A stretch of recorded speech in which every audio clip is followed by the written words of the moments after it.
तो ये चैप्टर है आपका स्पेशली ग्रेविटेशन का, जिसमें हम लोग इसके फार्मूलों को एक्सप्लेन करेंगे फॉर क्लास 9th के विद्यार्थियों के लिए। तो इसमें पहला फार्मूला दिया गया है, gravitational force are the attraction between the two bodies masses m1 and m2 and distance r apart is F is equal to क्या हो जाएगा, g m1 m2 upon r square, where g is the universal gravitational constant, m1 m2 are the kilogram, r is the meter, f is the newton।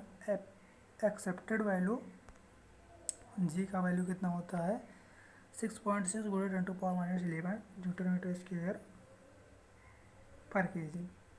ठीक, दूसरा formula बोल रहा है कि formula for the gravitational force showing F directly proportional to m1 m2 inversely proportional to 1/r square.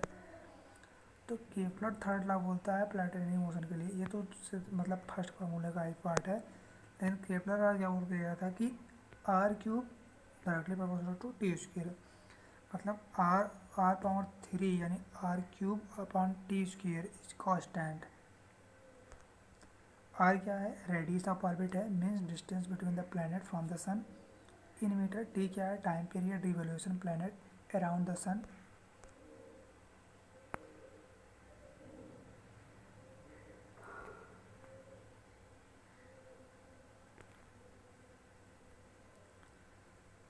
चौथे फार्मूले में दिए गए law is the important because it has explain several phenomena successful, for example revolution of the planet around the sun, revolution of the moon, other artificial satellite around the earth,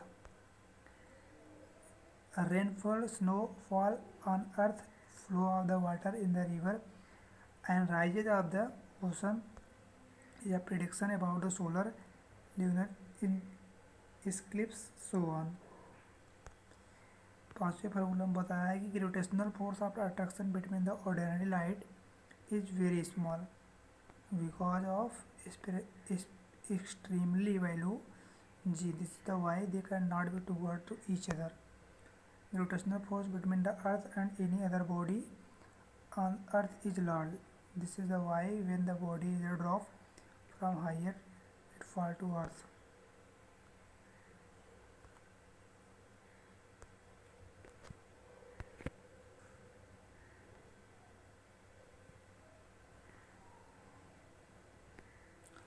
चार्टवे में देखो क्या दिया है, Newton third law of motion, action and reaction are always equal and opposite applied by the gravitational force.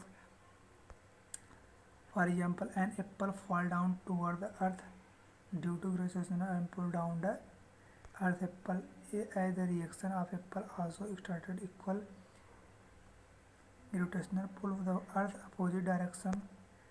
तो according to Newton second law, F is equal to ma, A is equal to F by m for the given force, acceleration varies inversely as the mass, force started applied the earth and force started by the earth apple। ठीक है, मतलब यार वही चीज़ बोल रहा है कि Newton को थर्ड लॉ जो, जैसे अगर हम किसी नाव पर से कूदते हैं तो नाव जितना फोर्स हम पे लगाती है हम उसका फोर्स नाव पर लगाते हैं, वही चीज़ यहाँ अप्लाई कर रहा है। तो Kepler law of planet motion में क्या बोल रहा है कि फर्स्ट लॉ क्या आता है, every planet revolves around the sun and sun is the elliptical orbital with the sun situated in other foci of ellipse. Second law क्या कहता है कि elliptical orbit of the planet line joint centre of planet to the centre of sun, sweep equal area and equal interval time. मतलब वही elliptical orbital, मतलब यहाँ पर explain ये कर रहा है कि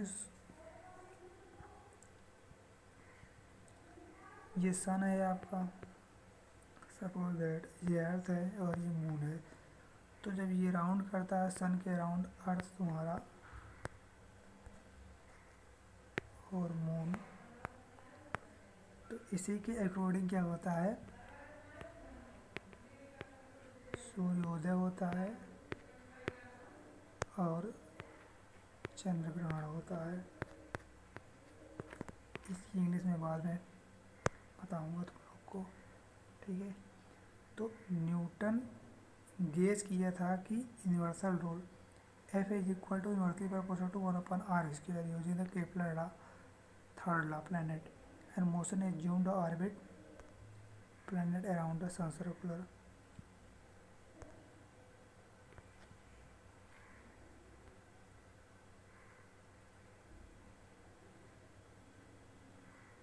इस चीज़ में वही चीज़ ये मतलब स्टेटमेंट की तरह लिख दी है फार्मूले को।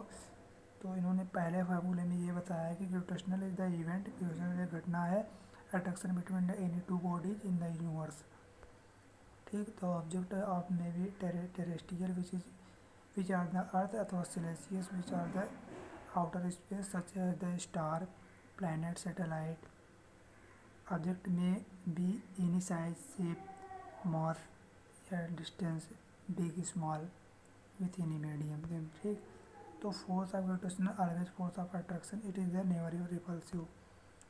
Newton universal law gravitation, every object in universe attract to each other object with the force which in directly proportional to product of the masses of object inversely proportional to square distance their centre. The direction of the force along line joint center of object if m1 m2 are the mass of two objects at distance r between center, gravitational force attraction between F is equal to g upon m2 बटे r square, g constant. मतलब यार वही चीज़ फार्मूले को statement form में लिखे हैं। Thanks for watching.